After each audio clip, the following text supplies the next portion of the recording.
Welcome to the podcast, George. Welcome, Asha. Thank you for having me here, brother. Man, been looking forward to this. And to introduce you to the audience, who do you say you are? I'm Coach G. I'm a recovery coach. I work with men dealing with compulsive behaviors, with sex, porn addiction, and a lot of other addictions along with that as well, but also who are in relationships and the troubles that come not just with recovery, but also in their relationships. Nice. So I guess for for anyone wondering, it's like we're gonna talk about. So how'd you get into recovery and just like even wanting to address the things that people are aware of, but many would shy away from, or it's like something you keep kind of tucked away in a dark corner? Well, like most people who do anything in the space of recovery, I too was a client. Like the commercial with the hair plugs, like not just the president, also a client here. But yeah, man, I lost a lot of relationships, I lost a lot of finances, I lost a lot of uh employment, you name it. Like I've had a lot of losses in regards to not just sex and porn addiction. I've also dealt with alcoholism, Mhm. drug addiction as well. And this all pretty much came to a head, at least let's say the first wave, right? Yeah. First major wave of like a rock bottom came to a head in 2012. And that's when my wife at the time left with my two youngest kids. And I had pretty much a big crash going into 2013, as most of us do. And then I began working with a recovery coach, specifically for sex and porn addiction. And that right out of that kind of spurred it. Ford, he was the one that told me, like, hey, I think you can do something here. And I'll be honest with you, Mhm.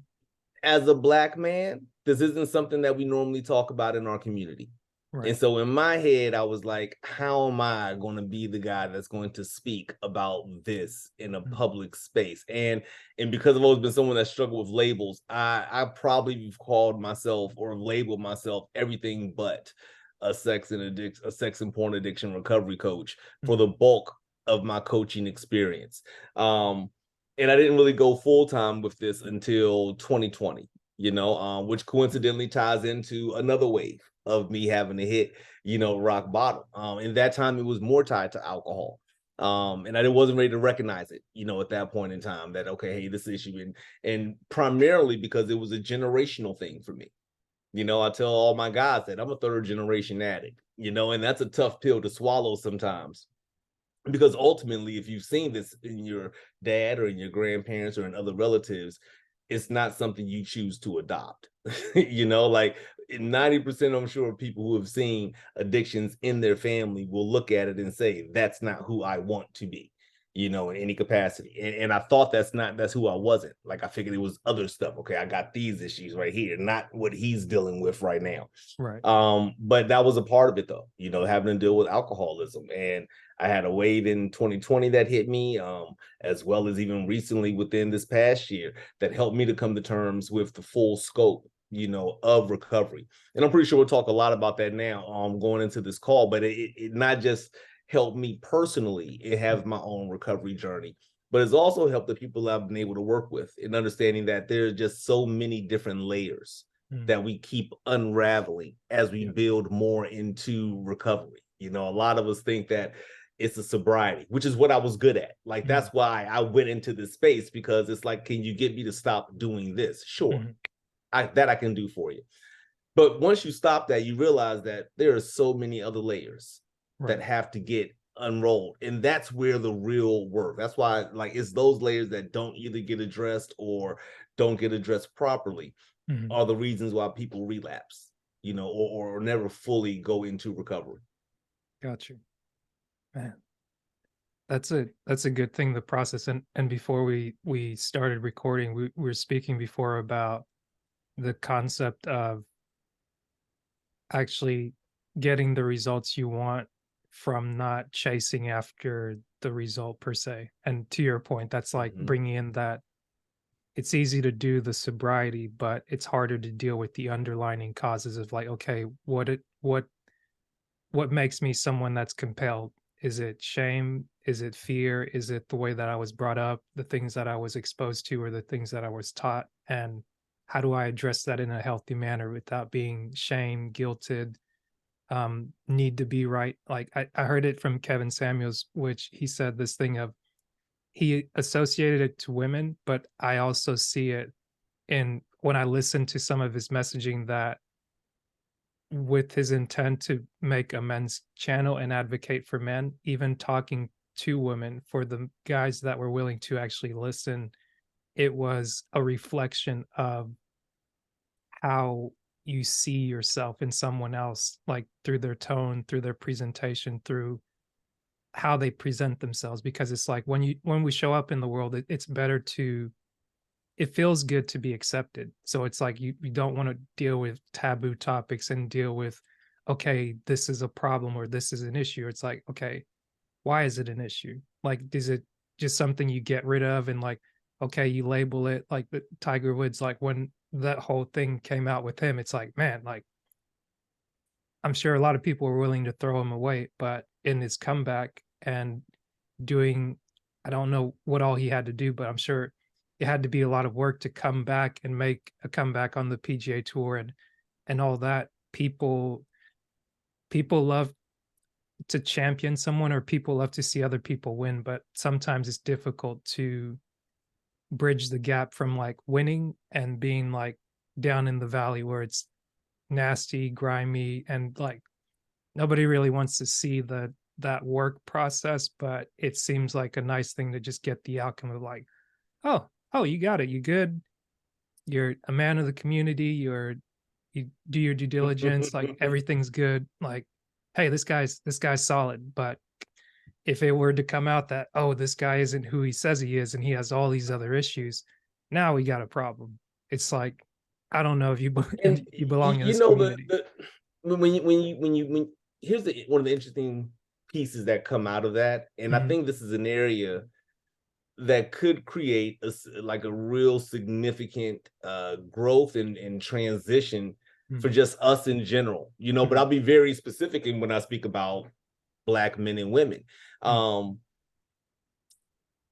our need at times, you know, if we bring this back just to the space of, you know, recovery, mhm, you know, we were just speaking, and we say, hey, that okay, it's these other avenues here that we need to explore. The problem that a lot of us have had in recovery is mhm. that we're so quick to just want to restore and or build the exterior image. And that could look a lot of different ways. It could be about how we dress. It could be about how the family looks. It could be, you know, hey, the family's in chaos behind the doors, but when we step outside, we're all smiling, we're all beautiful, we're all dressed to the nines, you know, the whole nine. We have the car that looks good. So if somebody gets in, and this was me, if someone gets into the car accident, they quickly just want to get into the car. Let's not really address why we got into the car accident. If Yeah. the family is in disarray, let's quickly find a way to have this family appear to be presentable. Mhm, You know, and it's this mentality that says one of two things. Either A, if I focus on the outside, I will one day have time to focus on the inside, or by focusing on the outside, I'm going to fix what's happening on the inside. And that's something that is not just present. That's a huge piece of not just recovery, but even us as a culture. You know, when we think about even some of the ideals of like keeping up with the Joneses, mhm, right? Now, it would be great if we heard that the Joneses went to therapy. That mhm, would be awesome. And we got mhm. to keep up with the Joneses, right? It would be great if we heard that the Joneses went into recovery and we got to keep up with the Joneses. It would be great if we heard the Joneses resolved past trauma and we got to keep up with the Joneses. But no, keeping up with the Joneses means that the Joneses just got a new car. We got to Right. get a new car. The Joneses just got solar panels. You got to get solar panels, Yeah.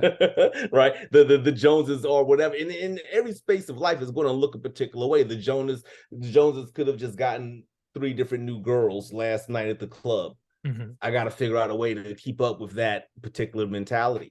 And whether it's that from a cultural perspective, but even bringing us back to a space of recovery, that speaks to so much underlining trauma.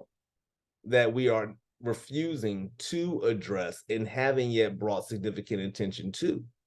And that's why when we deal with good to go with sex and porn addiction, particularly within African American communities of dealing with sex and porn addiction, it's the reason why we make it so why it comes across not just taboo, but also minimalized in that we want to bring more attention to these other areas instead of being able to say we're addressing any of the trauma. Because as a culture, we're told that what? Suck it up. We all went through it. Right. Right. That used to be the one line I hated. Like, boy, I went through it when I was worse when I was your age. I went through worse when I was this time, or so and so went through it this way. And it's like, am I allowed to experience what I experienced? When do I get that space? When do I get that time? Right. Right. And just like as much as all addictions Mhm. have a root of in a clinical way, a root of trauma. Mm. There's some root of trauma, of abuse, of neglect, of something in some capacity from a clinical perspective, Right. but from a greater perspective, spiritually, it also represents that there is a both a disconnect yet a purpose within your faith. And I think that's sometimes a difficult thing for a lot of people to hear. I'm a faith-based individual. Even as a coach, I'm a faith-based individual. There Right. aren't anybody that not going to discuss what the involvement of my faith has led into my recovery. It's a Mm. very integral part, Yeah. of my recovery. Even kind of going back to how just piggybacking from the last part from the Joneses, it's why a lot of people when I talk to particularly to my clients and they're like, hey, I don't have enough time for all these things, that are happening right now. And it's funny because I'll ask them, I say, so where does your wife rank in your relationship? In your life? And 90% of them, if not all, say she's number one. And then if I say, okay, so where does God rank? They're all going to say number one. And I say, where do your kids rank? They're number one. Yeah. So you got three number ones, and by default, you just made yourself number four. That's not how and it's just not how the process works. And when I have to explain them what mine is, like my kids don't come any higher than number four. And truth be told, I hope they never see this podcast, but on certain days, my dog tends to leapfrog them a little bit. Like Mhm. there are days I look up and I'm like, I could just deal with you, Cairo. The kids will be okay. It's enough grandparents, aunts, uncles, relatives around right now. But Yeah. I say that in a joking way, but also a very serious way. Number one for me is my faith. Number two is going to be my self-care / my recovery. Number three is going to be my God-given purpose and passion. That has to be my top three. Yeah. Whereas in my space of addiction, and again, remember we were talking before about getting to that result without making the result the target. Right. In my addiction, I placed everybody else first, trying to be the best version of that with what I will say is temporary success. And I think that's experienced across the board. I don't care if your success lasted you 2 months or if it lasted you 20 years. Right. At some point in time, you looked up and said, okay, wait a minute, stuff is seeping through the cracks right now. Mm. I'm not able to hold this kind of stuff together right now. What's happening right now? Right. So it's a very temporary thing to place all these other external pieces above us, particularly when in a spiritual space we need to have the strongest relationship with God to begin with. But if we're placing these things in such a very different hierarchy, well, then you're right. You don't have time for you. And you're right. It does make sense that you will carve out anywhere from 10 minutes to 4 days on a bender Mm. because you gave everything else to everybody else. Like the addiction makes sense. Right. Right. That's a hard thing for a lot of people to hear, particularly those that are impacted by the addiction. But no, the addiction made perfect sense, not just to the addict, but also from a mindful space of like, well, he went to work, he did with Mhm. the kids, he did with the wife. When did we see him do for him? Right. And even when I present that to the wives, they're like, I thought he was doing that when he was doing it with us. Like he enjoys the kids. Mm. He enjoys me. He went to school for what he's doing right now. Like Mm. he should Right, enjoy that as well. So I'm confused. I don't understand. It's like exactly, and right, it's not their fault, nor is right, it the addict's fault. We never learned that. Much right. like also culturally, though we're never taught what to properly prioritize in our life. Like Yeah. culturally, if we were taught to prioritize emotional and mental health above education, I still think we'd have the same number of graduates, if Wait, not more. say that one more time. I think If I caught we it were to backwards. no, no, it's okay. If we were to position mental health and emotional health above education, Mm. prioritize it, Right. I think we still have the same number of graduates, Mm. if Right. not Right. more. They'd still get through middle school, they'd still get through high school, they'd still get through college, they still Yeah. go to grad school. But now we have a different individual that ends up doing that. And Right. that's where recovery comes into play when we were talking about the different layers, is Mm. that once you stop it, great, clap it up.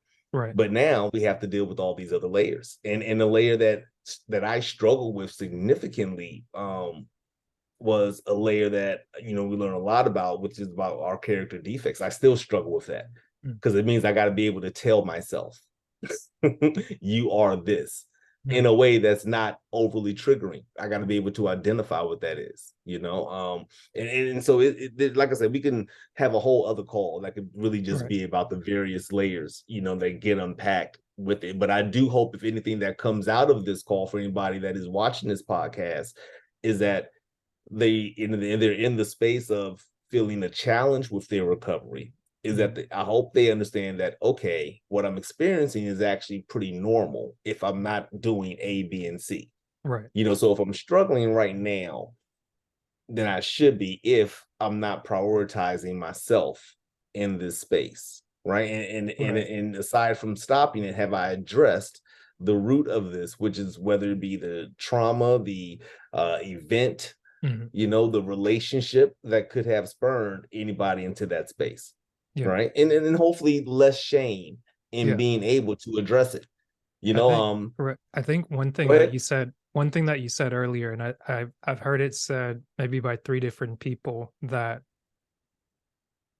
we don't ask good questions when we try and solve the problem or try to problem solve, to be like, okay, why does this person do this? It's like a better question would be asking, why are we not all addicts? Why are we not all like compulsive on things? And it's like, okay, you answered that, then you can get to the bottom of, okay, how can you receive help, or how can you help yourself in a way that's long lasting? Because if you understand that um, the reason someone is not an addict is because they consider themselves first, they take time to um, test themselves physically, which helps their mental capacity. They think about, okay, what are some of the things that I actually enjoy? It's like, okay, yes, I have a wife, I have kids, I have this other thing going on, I have a business, I have people to look after, people that I'm in charge of, but I take time to meditate. I take time to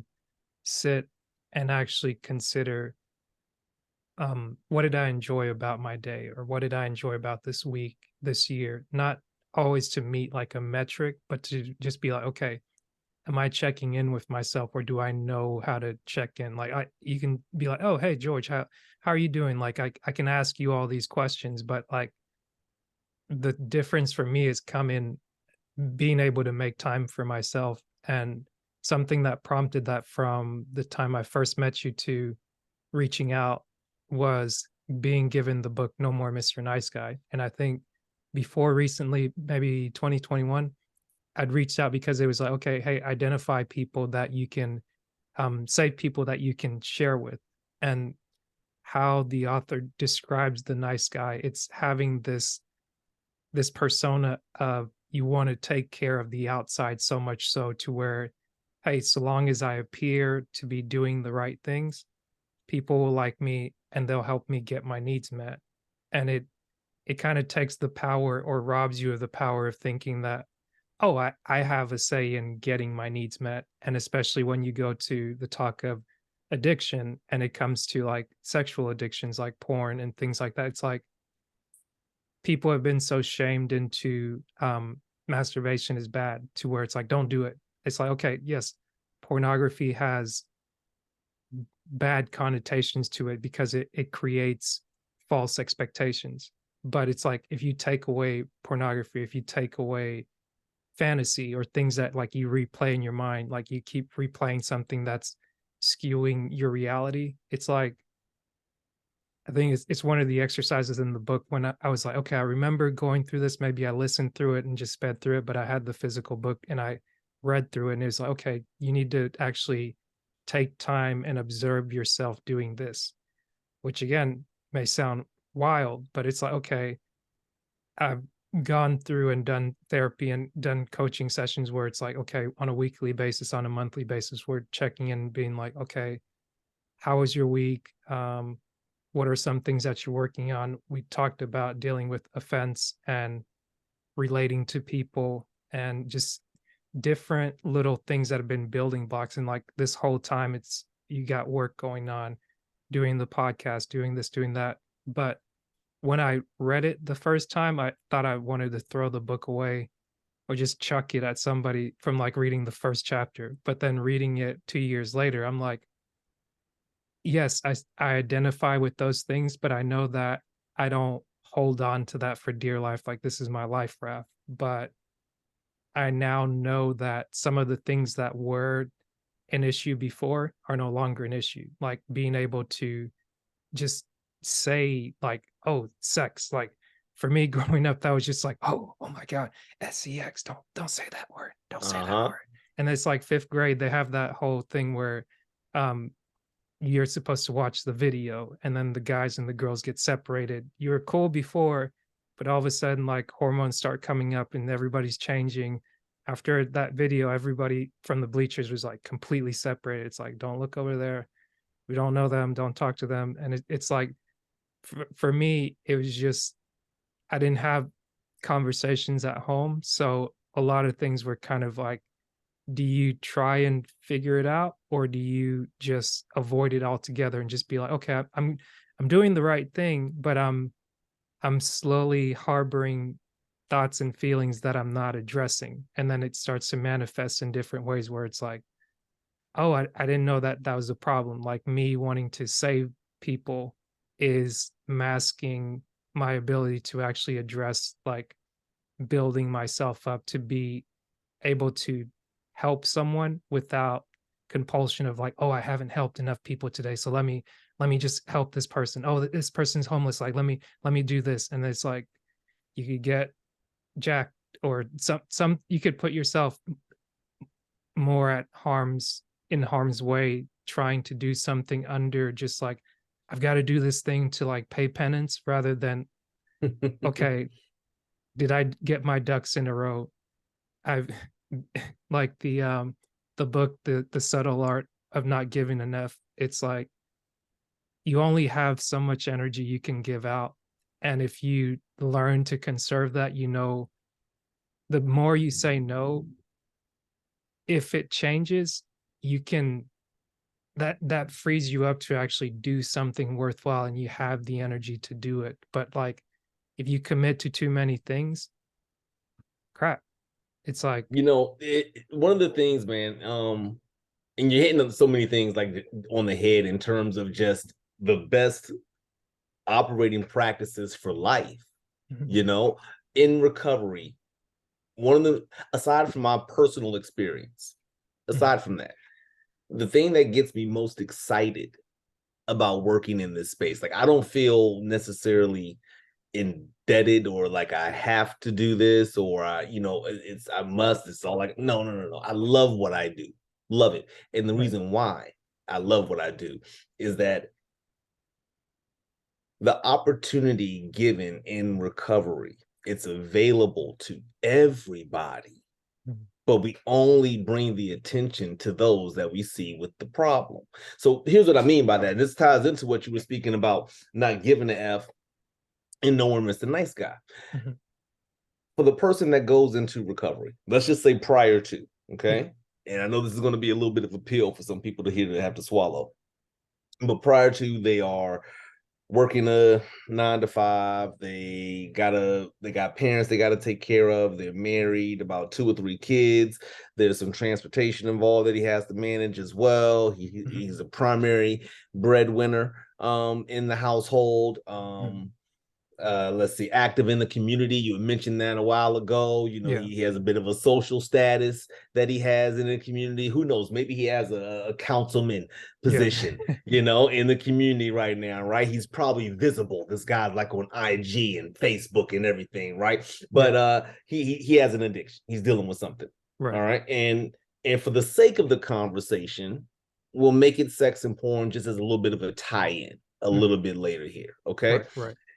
In recovery, the opportunity that we get that's available to everybody, but Mhm. everybody won't take it, is that now we have to say no. Mhm. Now we have to say no. And we are forced to understand how to tell ourselves yes. It's what I call the difference in healthy selfish versus unhealthy selfish. We think selfish as a concept is just horrible. No, it's not horrible. If it was so horrible, all I ask you to do is to get your next paycheck, cut it up into 10 different pieces, put it into 10 different envelopes, and find 9 random people and give them a portion of your check if we're not allowed to be selfish. Love that example. You go right ahead. You could claim you selfless all day long. You are selfless within the capabilities you have. Mhm. So the reality is you're selfish because you have to place yourself first. You have to pay your bills. You got to feed your kids. You cannot go home to your wife and kids and dog and tell them I got a tenth of my check because I Mhm. decided to not be selfish today. Yeah. So there's a difference between healthy selfish and unhealthy selfish. The problem in recovery when people go at it alone, okay? Mhm. Particularly in the same situation I just gave you when they're married, they think that what they're being the information that they're going to get from pretty much everybody around them, including their wife, the kids, maybe some business owners, the whole nine, is that no, whoa, you wasted X amount of my life Mhm. with your unhealthy selfish. So now I need you to go and be completely selfless. You have no requests. You have no needs. Your need is to make sure that we're happy. Your need is to make sure that we're okay. If I'm good, then you're good. That's there's so many men that I meet when they're Yeah. coming in. That's the pressure that they're under The at that point happy in time. And life. I want to be Happy very life. clear, exactly that is something that is very unique Mhm. to sex and porn addiction. That's why I want to keep it in that space for a brief second here. Yeah. Now, when that person goes and seeks actual help, I don't care if they join a double A group or SA, NA, AA, whatever, they get Mhm. the coaching, therapy. If they're doing it alone, they will never understand healthy selfish. And it will be guaranteed that Mhm. one of two things will happen. They will relapse and the relationship will end. Mhm. Right. That Now, makes sense. when we go into recovery the right way, we're forced to have to say no. So what does that look like? And I'll give you an example from me. This is something Yeah. that is funny that we're having this conversation right now because I actually had to do this for myself, right? So I'm a dad, I'm a Mhm. coach. I want to be able to start a podcast. I talk on the prayer line call that we're a part of together. Mhm. Um, let's see, I have a mom that I have, you know, that I'm not responsible for, but I check in on. I have 2 sisters, you know, Mhm. I all these different heck, I got a dog here around me, right? Don't So, forget the dog. oh, wait a minute, let's get real about this for a minute. I got bills. Oh, yeah, I got bills. And I got a little bit of debt that I got to clear up as well. And I got, let's see, to make this more, I got a credit score. So all that stuff. We wake up every single day. And what happens with 99.9% of us when we wake up every single day, we think about all of that stuff that I just told you. And we tell ourselves, okay, I gotta lose weight. I gotta do this. I gotta make more money. I gotta get the wife happy. I gotta get the kids. I gotta do this. I gotta do this. And we'll get to the end of the day pissed that not only was we not able to get done everything we said we had to get done, we didn't get done what we had to get done for us. Yeah. You didn't even think about you. There was no thought, no thought of me. My day, what must I get done daily? Literally, that's what I have written down right here. Like, just so you can see it, I didn't just draw this up. Maybe Little go. glory. Yeah, Ah, right, there right we there, right go. there, right there. Right there. All right. So I Hang didn't on. just draw this up before the podcast here, but I have to clean my room, Mhm. hygiene. I do my 75 hard program, which involves me working out twice a day, no alcohol, read 10 pages, drink a gallon of water. I got to get to a meeting. Mhm. I got to meditate, pray, call my sponsor, and I got to make sure there's no dishes left in the sink. Mhm. You didn't hear me say I had to make sure I reached out and spoke with so and so, or I did this with so and so, or I paid that stuff. I promise you, we learn in recovery that all that gets done. Yeah. It may not look how we want it to look when it gets done. It may not Right. be how we thought we were supposed to get done. But and I say this an opportunity because your life should not have to come crashing down Yeah. for you to realize that, wait a minute, I'm allowed to develop and redo my foundation. I have woke up every single day and I've made my foundation about everybody else. And my hygiene sucks and my health sucks and I don't have a positive group of people to be around and I don't have a strong spiritual connection and my kitchen looks horrible, right? You Yeah. see what I'm saying? Yeah. This is no, we don't have to, none of us should have to wait to get to that point. Yeah. These are things that each of us can make the decision to do right now. And if you make a decision that just says, hey, what do I need to, in the most healthy, selfish way? Mhm. That's why there's nobody else involved on this. Right. Make it healthy, selfish about me. Just like I told you, my first three things of the day is about me. I get my kids are going to fall number 4. And here's the thing, if I don't bang out those first three things, I'm going to be, excuse my language, I'm going to be shit for my kids. Yeah. My partner's going to get a lesser version of me. My family gets a lesser version. They've been, better point, they have been getting a lesser version. Mhm. And I think there's some people that might just need to be able to hear that from your podcast. Like, it's not about they will get, Mhm. they have been getting a lesser version. How Yeah. much longer do you want them to continue to get a lesser version? Yeah.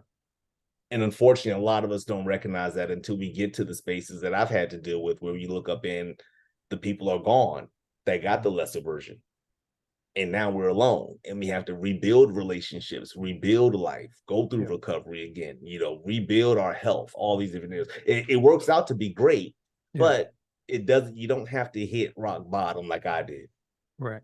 And that's overall the message I think that I want to convey coming out of this podcast. No matter what you decide to do in any particular direction, Mhm. you don't have to wait until you get to where someone else got to before you decide to make the same changes Yeah. that someone else decided to make.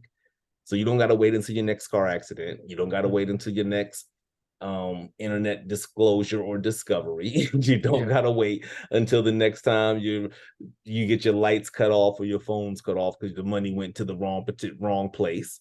Yeah. You don't got to wait until those. You can Yeah. go ahead and make the adjustments now. Yeah. And I. It's easy adjustments that is hard to do over a lifetime, but Mhm. that's the only hard part about it. It just Right. has to be done every single day.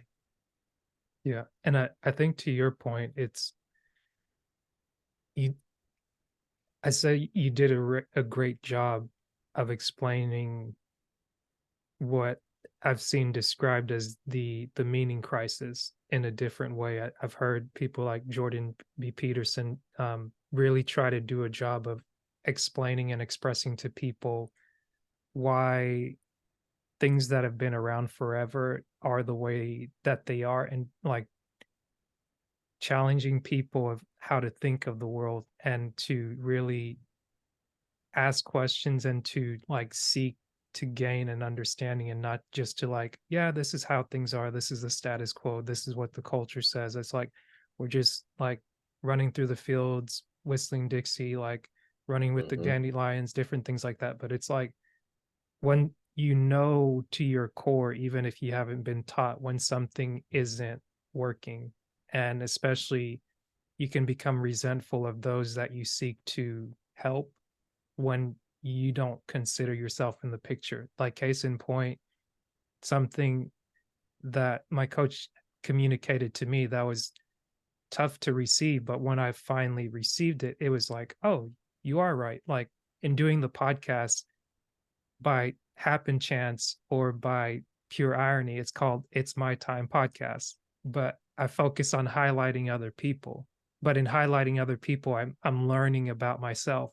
So now when people say, "Hey, you're doing a good job," before I would really try to, like, no, it's the editor, he does a dope job editing. No, it's the videographer, she helps me edit these beautiful clips, and we've been doing this and that. I always try to use the we and not the I when it comes to like receiving praise. But taking the simple action of sitting with the compliment and saying thank you, like, I don't Yeah. have to explain. It goes back to the same thing of like applying a boundary to say no. It's a complete sentence, but like, You hit yeah, that just as I was thinking it. When you said thank you, yeah, I was like, I think in this call, we have identified the two daggone words that are probably the hardest to really get out and also to truly understand emotionally mm, when we do communicate it. Like we get told to we get told to never say no, yeah. You're right? told Like please and thank whoever you. says no, Yeah, exactly. Please and thank you, please and thank you, please and thank you. And we say thank you to anything. right. We say thank you to anything. We say thank you to anything these days, man. Yeah, And when it comes to, you mentioned this earlier in the call that in truth, we only have a certain amount of energy. yeah, Like as trust me, if there's anybody listening to this, yeah, I was the guy that used to deal with a whole inferiority complex. I thought I was invincible. I thought I'd never die. I promise you, I thought I'd live forever. I thought I was going to defeat everything. I was like, there's no way I'm checking out of here after all these car accidents and stuff. But no, life is finite and we yeah, only have a certain amount of energy. And unfortunately, most of us don't recognize that until we get a little bit further along in life. Like when you mm, get to your 30s and 40s and you look up and you're like, wait a minute, the age 50 is a real thing. That's real. That's a real. I didn't know everybody turned 50. I'm gonna actually mess around and turn 50. At some point, when you realize that's around the corner, it starts clicking like, okay, I want a clock. And yeah, it's at that point, and you use the right word around it, which is the praise, but not the pride, mm, right? And I think that's a very difficult thing sometimes for us to accept. So even as you were saying, like I don't, it's hard to accept it about me. I make it the we. I'm yeah, so very much the exact same way. I've literally had clients who have called me out and they're like, Coach, it's okay to just say thank you yeah, because you do a good job. I'm the guy that says, nah, man, look, I didn't do anything.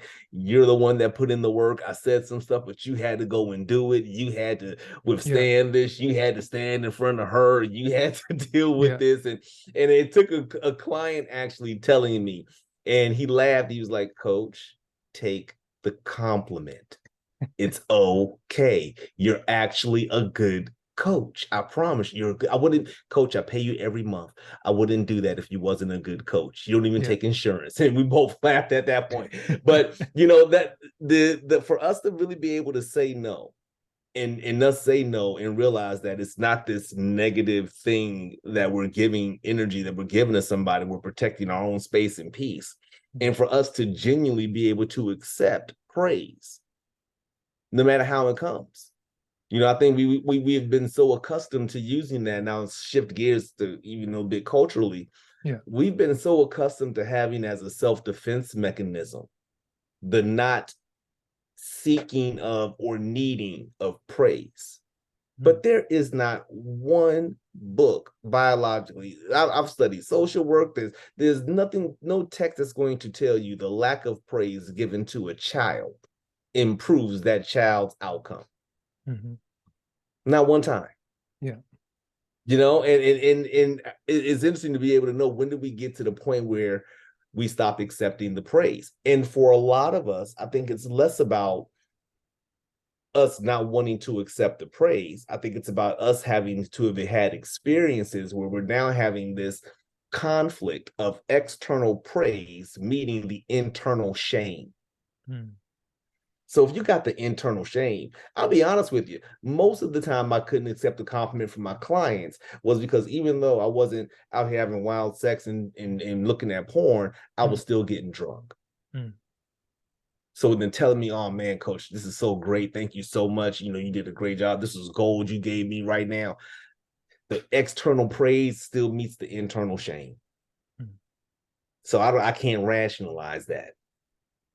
In this new space where I'm able to be like, okay, I need to just get it all out right now. Here it is. Yeah.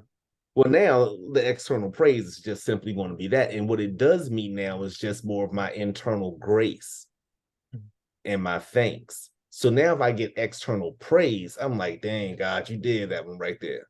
I don't got to spread it out to everybody like we talked Right. about, Right. but I Right. can now be appreciative. I can direct the praise differently now to say Yeah. thank you for letting me get to a place now where I can accept this. Yeah.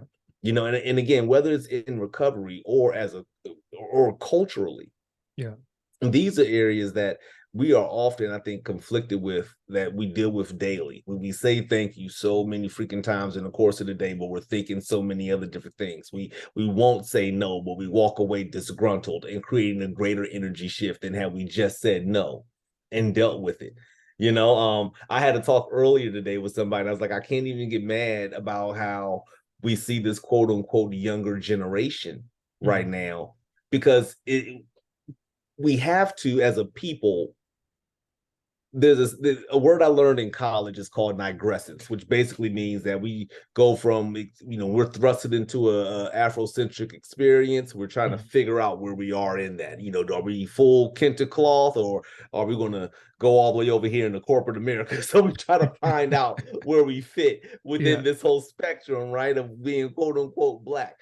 Yeah. Um, but the same thing also, the same experience is also happening today for us, I think, just as overall as a people, when we see how people are searching to try to find that space of the lack of shame. Mm. So it's not like I look at even people today, given my line of work, when they're online and like, no, this is what I do. And this is, I'm not ashamed about my, at least the shame's not there. So if there's some external praise coming, you're actually a step ahead Yeah. of the person a couple generations ago who would not openly have sex, but they had thoughts. So now Mm. when someone says you're such a good young girl, they're like, thank you. But they're meeting that internal shame because, oh my God, do you know what I was thinking last night? And there's little Johnny down the street. And oh my God, I was thinking about little Mm. I will take external praise without the internal shame over the internal shame Yeah. because it shows a level of growth. And if we're able to grow past that, then that allows you to be able to move forward in almost any objective that Yeah. you're going to have. Yeah. So I just thought again when you had brought that up, man, when you said thank you, like that just it just triggered something there, and I was like, man, no, and thank you. Yeah. And Like it's I don't even realize I had to think in my head. I was like, there's people that I don't even tell thank you, and I give them eye contact. mm. It's almost like, oh yeah, thanks, thank you. You know, It's not, it's you don't even think, man, not even eye contact. It's like it's like it's so subconscious where you like, huh? And unless you sit and ponder on it for a second, you're like, huh, I do that.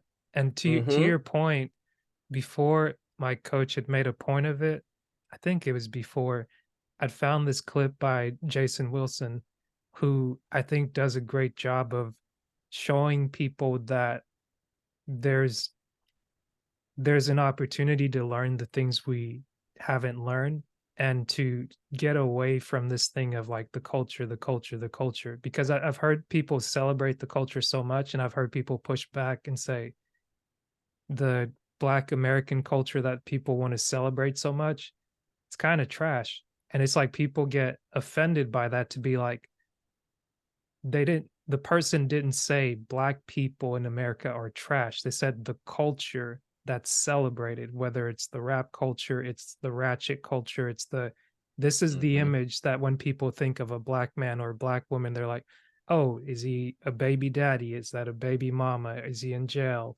Does he play basketball? Is he Like they don't think, oh, this is an engineer, this is a this is a that. And it's like part of that is reinforced by how people breathe, move, and like play. I guess it almost sounds like I'm quoting a Bible verse is like, in him we move, live, and have our being. But like I'm not trying to blaspheme here, but it I I brought that up to say Jason Wilson, I found him to be someone that's doing and in sharing his own battles in his own way. I think it's healing in a way that you see there's a specific clip I keep highlighted on my Instagram because a lot of things I share, like even doing the podcast, I remind myself that it also has to work for me. And I specifically put it there to go back and look at it, look at it, look at it because like year to year I put up the highlights of like, hey, this is this guest. Here's something interesting I think can entice you to maybe see yourself in this person and like reinforce who you are. But he was doing an interview with a gentleman and he said he gave him a compliment and immediately the guy's like, no, no, no, no, no, you the guy. And he's like, oh, but hold up, brother, hold up. He's like, that right there is evidence of us not loving ourselves. And the guy was just like stunned, mouth open. And he's like, it's okay. It's like, and he didn't judge him to be like, no, you need to be doing this, you need to be doing that. He's like, I understand the pain that you're expressing. It's already hardwired into us to where we want to we want to present the external so much to where the internal isn't considered. And it's like you haven't been taught to consider you. But I need you to accept this and sit with it for a moment. It's going to be uncomfortable, but I need you to be acknowledged by the work that you do. I think you told the guy, you're risking your life. You're putting things on the line that most people wouldn't do. Like most people, the internet thrives off of negativity, like controversy sells, like things that are, oh, it's the left versus the right, or it's the this issue, that issue. Oh, this thing's divisive. This is it's like, oh my God, what are they talking about here? But it's like we're not all that different. And we deal with so many things that the world would have you believe we're all separate. This person, the Joneses are doing great. They don't have family struggles like the Kardashians. They play up their drama and they seem to make money from it. But it's like they have issues. That's kind of why I think people watch. I don't, I've never followed the story, so I don't know. But at least from what I've heard, the same issues that they talk about publicly are the issues that they let people see. I think people gravitate towards that to be like, oh, if this person has this money and they still have the same challenges that I have, I can identify with them. And it's like that's something that's why I consume. It's like it might be toxic, it might be drama, it might be the housewives, the this, the that, but it's like an ideal of like I see myself there, but still I don't get a chance to address myself. I'm always like praising the other person and praising this person. And it's like it's not good to have idols. And maybe like the faith thing is strange for people because of again trauma or misteachings and bad advice from people that didn't know, or maybe they're just bad people trying to meet a need in their own and in their own compulsion. But it's like so many people have been turned off to like understanding that they have inherent value in themselves outside of like Mhm. needing to please and appease other people constantly without ever looking in the mirror and being like, hey, okay, I can be proud of that person because I see an image of God. Like I'm not God, or even if I am God, I'm a little g. It's like there's something else there that makes sure that when I breathe, it's okay. Like if my breath was to stop like that, there's not anything I could do about it. But that's not going to make me like try to do the what's the opposite of pride? It's like the false humility where it's like, oh, thank you, thank Mhm. you, thank you. It's like you, and it goes back to that nice guy thing where it's like you when I know I've done something, I can see that in someone else. And before it could be like judgmental, it'd be like, stop doing that. Like I'm gonna compel you over Bible thump, like,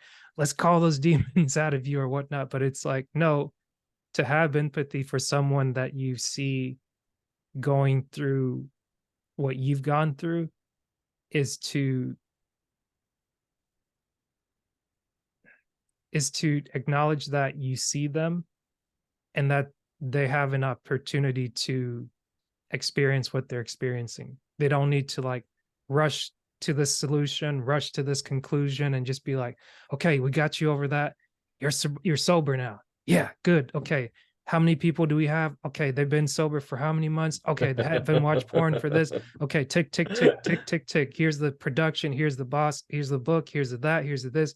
Successful man in the community. Back to that like cycle of like, okay, now I'm on the top of the pyramid and I have all these people that follow me, this, that, and the other. But it's like if the person, if the man, if the woman isn't learning how to meet their needs healthily when it comes to maintaining your space, having a space, maintaining your hygiene, like your face, looking at your face on a daily basis and being proud, whether it's like you take a selfie or you share it, but even just not even like before you even get to taking the selfie, just be like, man, I look good. It's like, enjoy that. Like, yeah, you look Yep. good. You're a great creature or whatnot. And it's like just people that have that self-confidence, it oozes off of them. And that's why I think people want to be like them.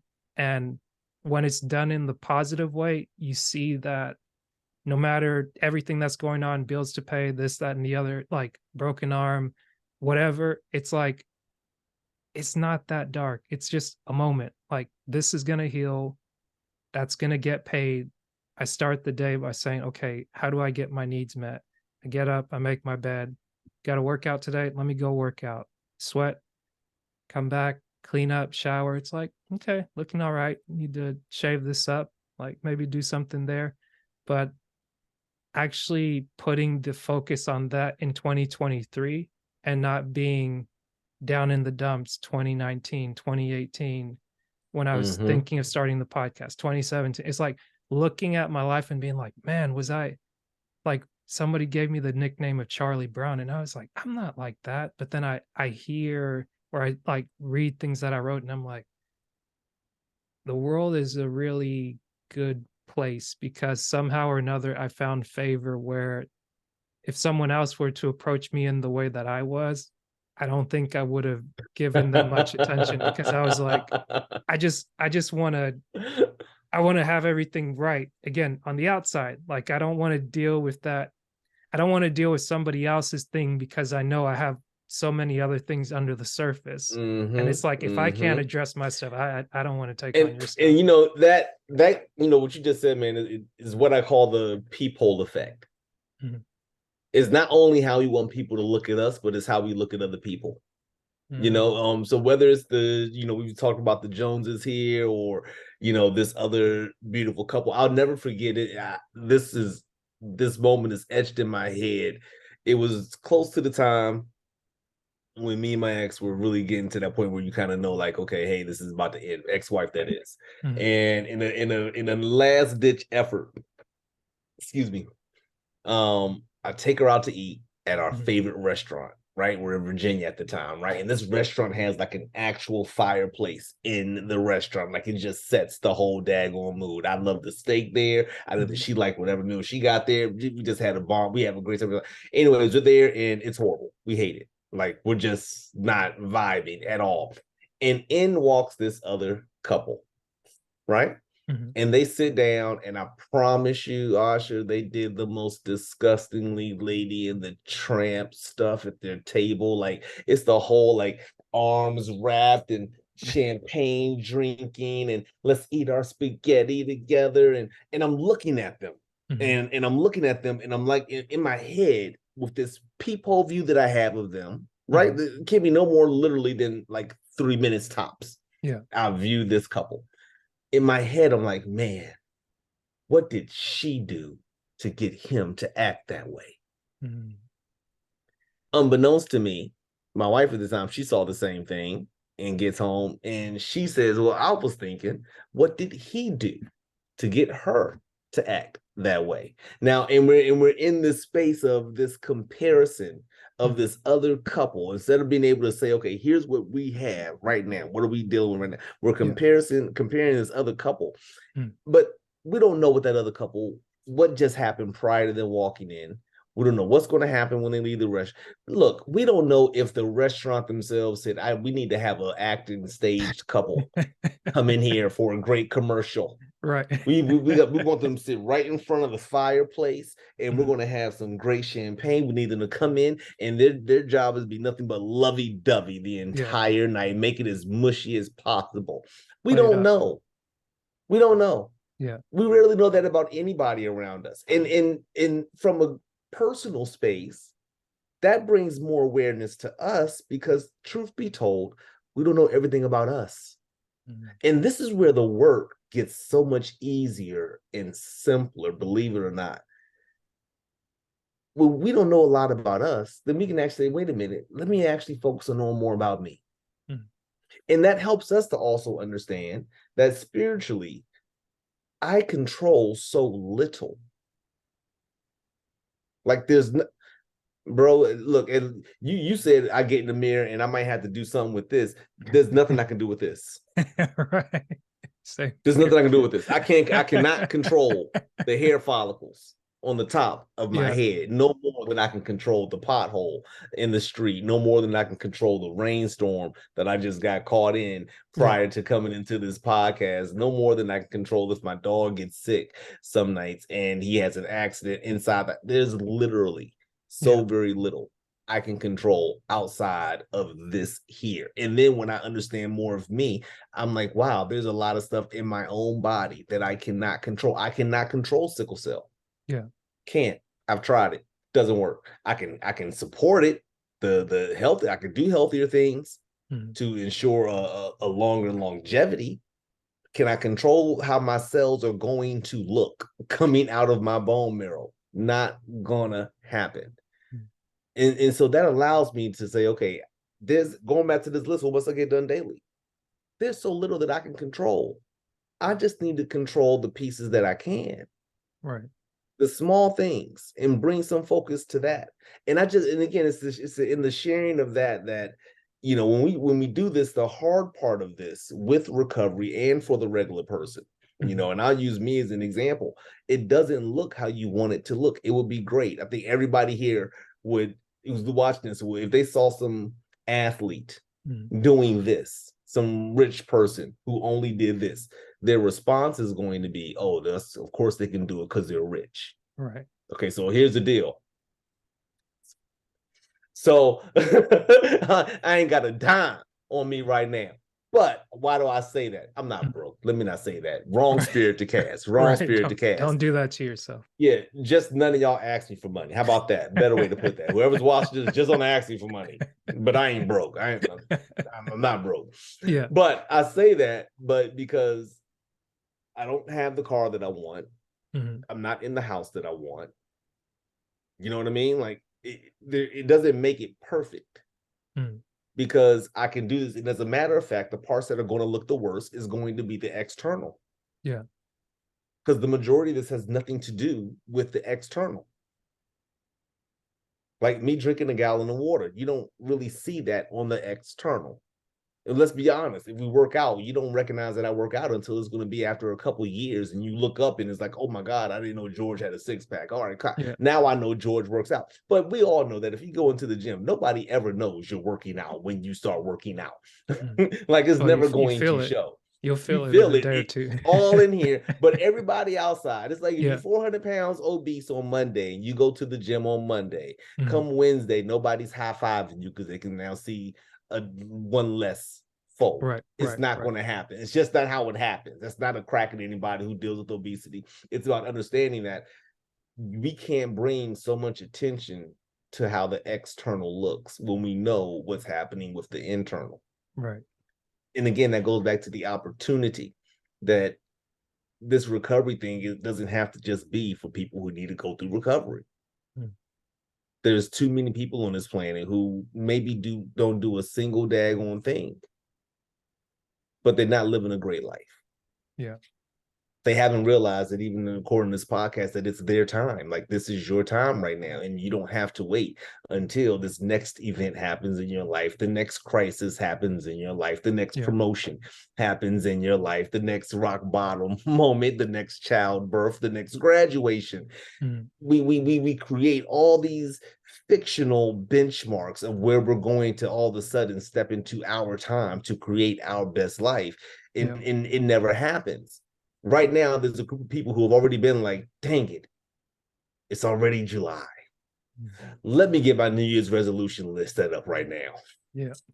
Let me revisit it. It's like it Yeah, didn't work out in January, I but didn't have a good run the first 6 months here of the year. So let me just scrap this whole thing, and we'll put this on for January, or maybe yeah. the anniversary, or maybe the birthday, or some other significant moment that you have told yourself, this is when I can do the work internally, because you needed to look right. Mm. We needed to fit a narrative. In recovery, we're not given that option. We're not allowed to choose our narrative in recovery. If somebody don't like us, if they don't like us. If we hurt people, we hurt them. Mm.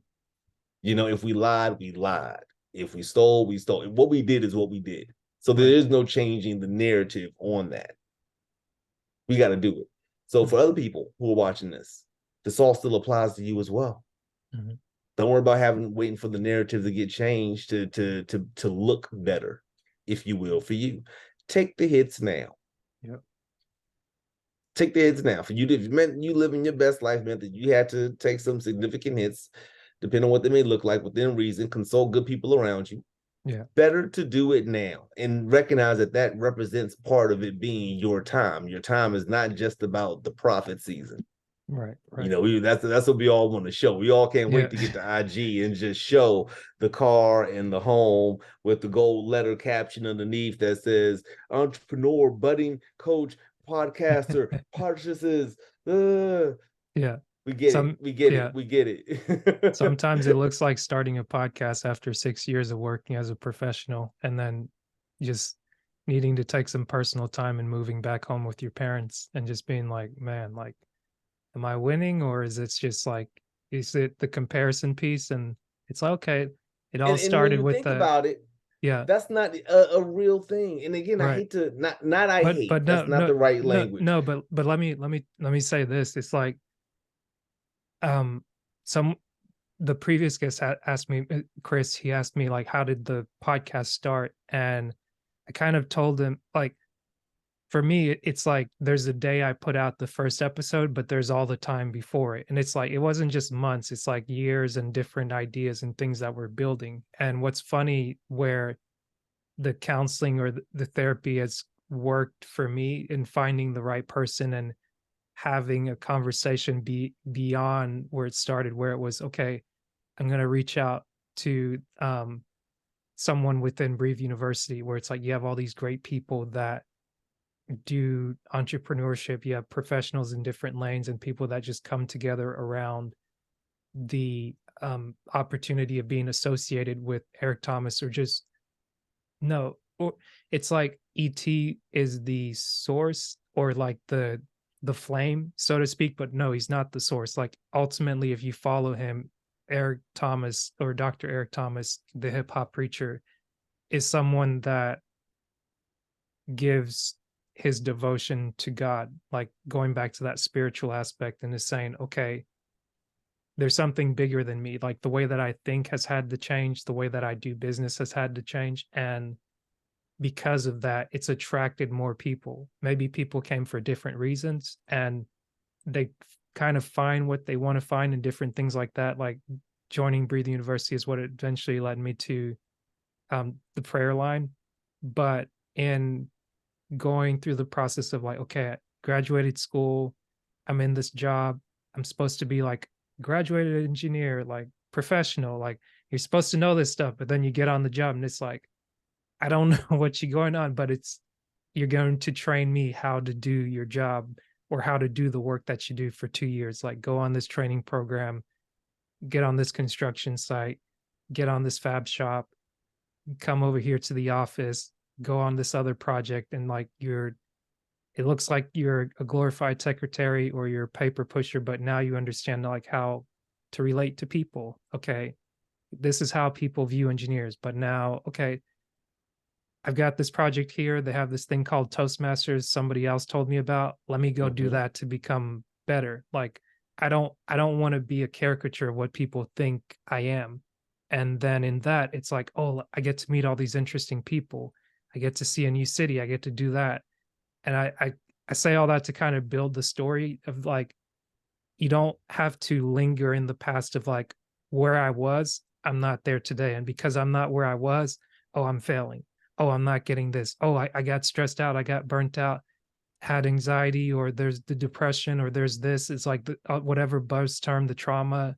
It's like all those things can be true, but you still have an opportunity to do something about it. And the fact that something that changed, like I tried therapy and I tried talking to different people, and I kept stumbling over that hurdle of what if this doesn't work out? Like, what is this person judging? Like, what are they writing down over there? Like, is this going to go somewhere else? Like, what? Like, it's just like those apprehension. It's like the fear, the false evidence appearing real. It's like it just keeps coming up, keep coming up.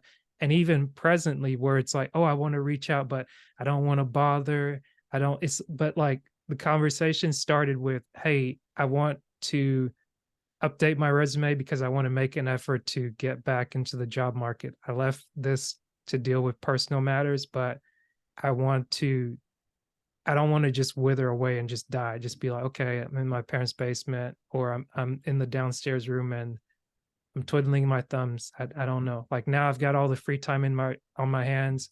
I can watch YouTube, I can watch porn, I can watch whatever. I can it's like I can consume so many movies, but then it's like after a while there's that meaning crisis. It's like, what am I doing? Like, I'm not doing Mhm. all these things for other people. At least I don't think I am. But it's like being at home, interacting with the parents. It's I want to contribute to the household. So I have savings. I can go and buy groceries. I can run errands. I can cut the grass. Like parents are excited to see me. It's like, oh, mom's like, hey, eat, eat. And it's like I'm getting good nutrition. And like as I'm having this dialogue with my friend and it's just hey, yeah, I was wondering if you could help me with this resume. Like you're the resume doctor. And it's like, okay, hey, let's do a Zoom call. And it's like, why would you do a Zoom call for a resume? And it's like, yeah, I like to talk to my clients. And it's like, okay, tell me a bit about yourself. Yeah, I went here to school, I did this, I did that. And it's like, okay, so like how are you doing personally? It's like, not great. Like I feel terrible. And it's like, okay, well, we'll get to the resume thing, but what I want us to just continue talking a bit, if that's okay with you. And yeah, we'll work out the resume thing, but I need to address like your spirit right now because you're really low. And like I've seen you before, I've heard you before, and like we need to change that. We need to like get your energy back.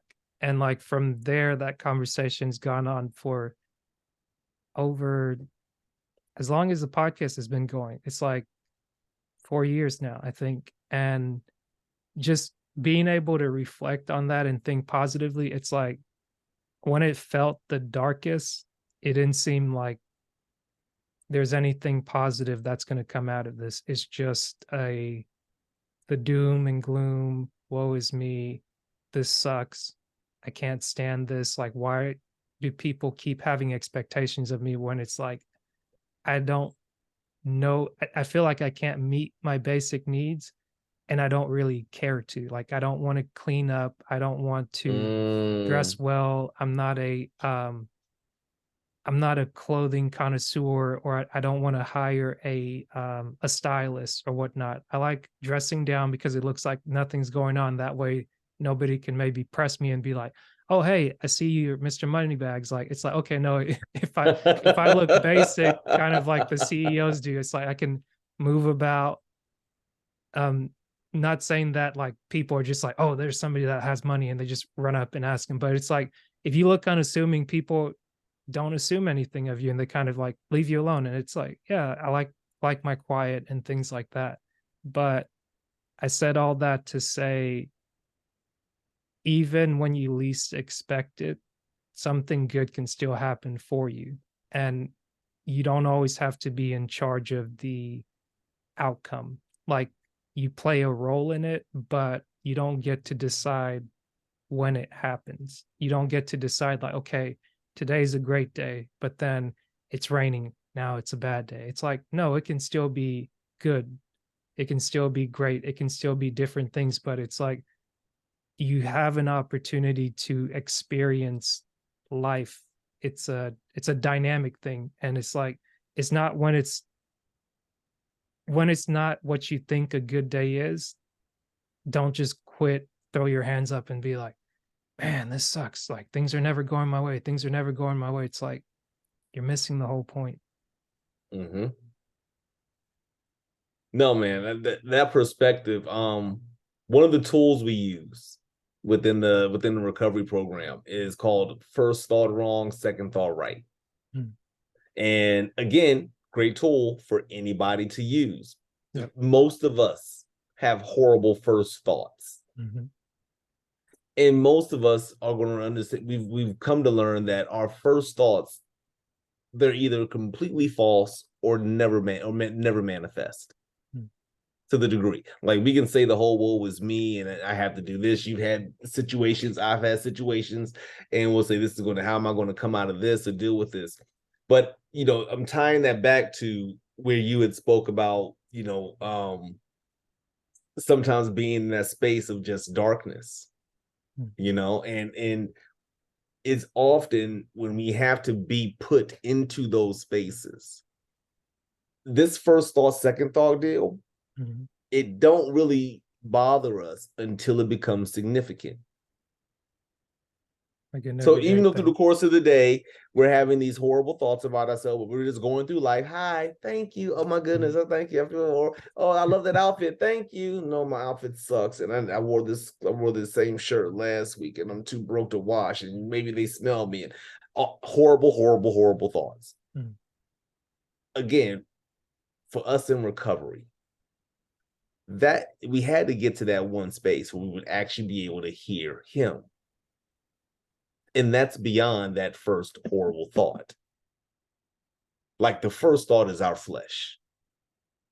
That second thought, though, that helps us get to a closer, more God-like thought that keeps us in greater alignment, right? And so I know we're gonna wrap up here in a little bit, but I just wanted to, as we close out, that tool, if you can remember that first thought wrong, second thought right, again, you can apply that in almost every space of your life. I don't care if it's as simple as you hitting the snooze button on your alarm in the morning when the Mhm. alarm goes off, or if you having to decide if you're going to stop at the Wendy's on the way home from work instead of going home and eating the meal that you already had prepared for you.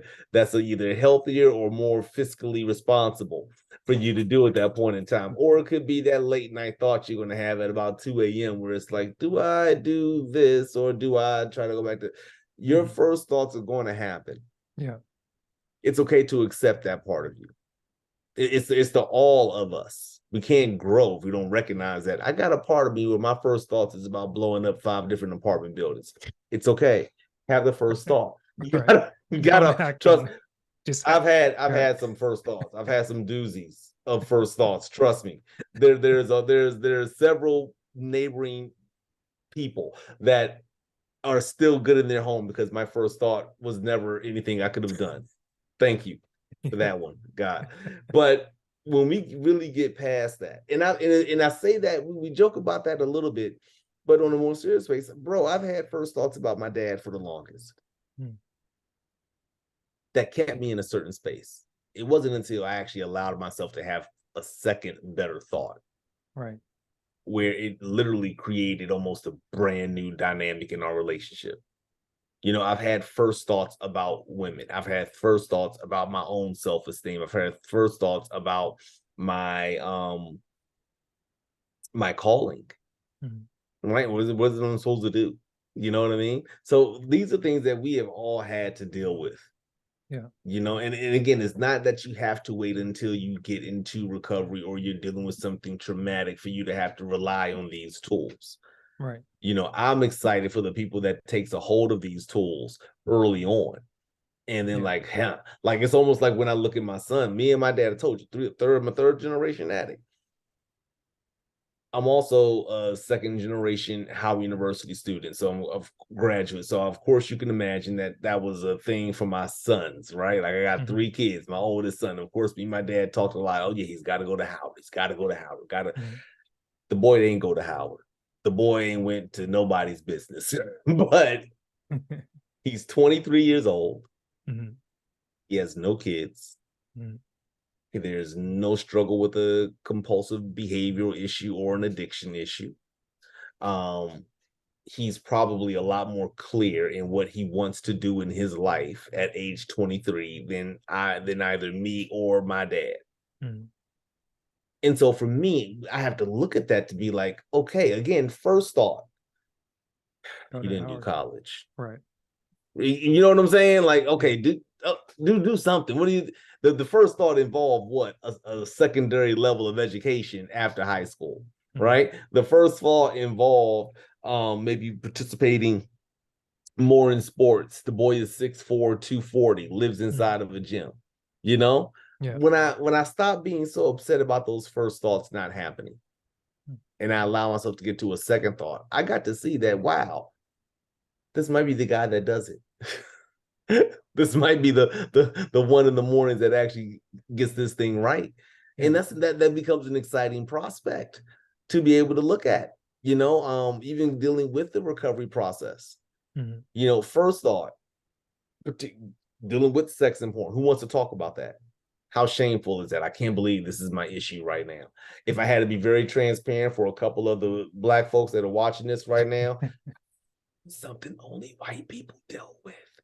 Like, I didn't know porn and sex issues dealt with Black folks. I thought that was a white person thing. Mm. No, dealt with it. And I dealt with a lot of the internal shame. Mm. But guess what? All that majority, first thought. First thought. Yeah.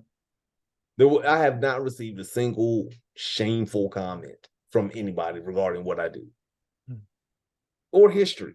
I expect to be their first thoughts. I post something, I'm going to get flooded with everybody calling me some kind of crazy name or talking about high school or saying this or saying. Never happens. Mm. Never happens. So, I got to rock and roll, man, get us out of here soon. But that tool, if we can, you first thought wrong, second thought right, and them 2 words that you knocked out today, brother. The no and the thank you, man. Yes, Like, sir. if anybody is watching this podcast and you get a chance to come away with any tidbits, those are 2 significant ones. That I think will definitely be able to help you in any Yeah. degree or facet of your life. Yeah. I think definitely principles are universal for that reason. And I think it's okay to have preferences, but principles over preferences takes you a long way. And Mm-hmm. I think with this to close us out, I'll take us back to the beginning. Are you still who you said you were? Asking me, am I Yeah, still who yeah, I yeah, said? yeah. My bad. I should have prompted that a little bit better. There's a dramatic pause, but I know. yeah, I heard. I was like, there's gonna be a fade out, tune out song right now for this, and we just leave this right with the audience right now. hey, You we know what, might just man? do I that. am in the here. The best way of that is that I am all of those things. Mm. I am also things I have not even yet to realize. And I think that's when it comes to recovery. I think we always get so. For me, let me not speak for everybody. Yeah, For me, I wanted to get past it and move on. That was it. yeah, And let this be the blip on the radar that nobody sees over time. right. Like who wants this to keep coming up over and over? Today, I realize that heck, I'm the one that needs to keep to make sure it doesn't end up just a blip on the radar. Mm. Like the awareness of it from a healthy way. No, that's going to aid me as I go further in life. So it is no, I used to be the guy that would say I'm no longer an addict. Sorry. Yep, I am. Yeah, And it's okay because that's not just who I am and it's not the only of who I am. yeah, And that actually allows me to be so many more other things. Like I have permission in that word to now actually go and be greater than that. yeah. That's dope. I think that's very well said. And you're placing your focus on taking care of yourself. I don't know if that's an addiction or not, but it's energy put in the right place that helps take Mhm. care of the environment around you. Remember, healthy, selfish, healthy, selfish. Yes, sir. Thank you so much for doing this podcast. Great conversation, and I look forward to doing it again. Absolutely, Asha. I can't thank you enough, man. I'm humbled that you asked me, man, and I'm glad to consider it a great honor to be able to do this podcast with you. I can't wait for the next one. Yes, sir. Take care. Have a good one, brother. I'll talk to you soon. All right.